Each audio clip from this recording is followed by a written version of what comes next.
So, this is the typical first year story about Tim getting drunk, his relationship with alcoholism. Have to have one at every 21st.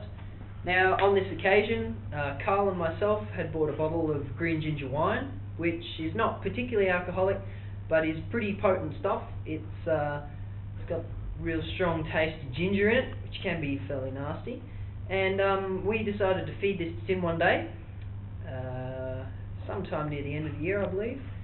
And this green ginger wine, we were giving it to him in glasses, maybe a couple of shots at a time, and he was drinking them, pretty well, sitting there chewing them down. But he was getting pretty drunk.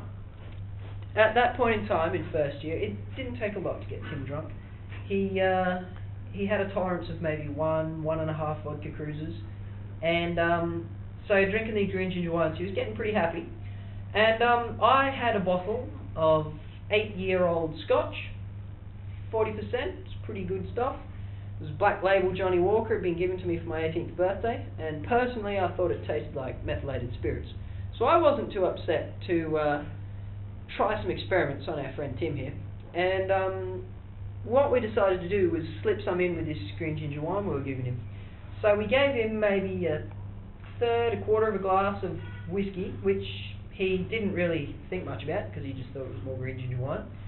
And that was maybe, 3 shots. So Timmy, blood alcohol tolerance level, not brilliantly high, takes 3 shots of whiskey, and it wasn't very long before he was quite happy indeed. The first sort of idea that we had that he was getting a little bit out of hand, he wanted someone to hold a dartboard up for him to play darts with. Now, seeing as everyone declined this polite offer of Tim's, he just put it down on the ground and started dropping these darts in. Probably lucky he didn't hit himself in the foot. But later on that evening, later on by which I mean maybe 5 minutes, when we decided it was dangerous for him to be dropping darts near his feet, we took him to the pool room to have a game of pool, because in first year we were all avid pool gamers. And now in pool there is a special rule at college.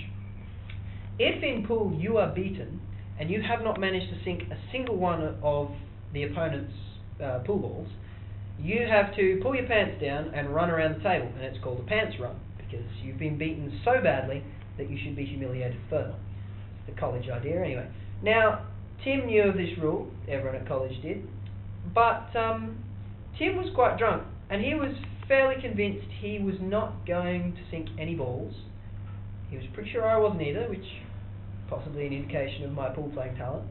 But so at about 5 balls to go, of ours this is, so they still have to sink 5 pool balls before they've pantsed us. Tim decides he must have already been pantsed.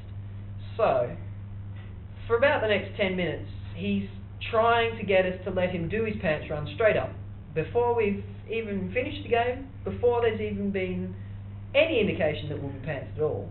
Tim is certain that we're going to lose. He's going to have to do a pants run, and he wants to get out of the way while he's still drunk enough. In the event the game continued, we actually ended up sinking, I think we sunk 4 balls.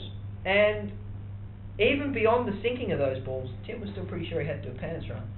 And I can't remember exactly who, but someone eventually managed to convince the poor drunken bum that he didn't have to do a pants run. And while it would have been entertaining to see him running around with his dacks hanging around his ankles, I'm probably glad I didn't see that.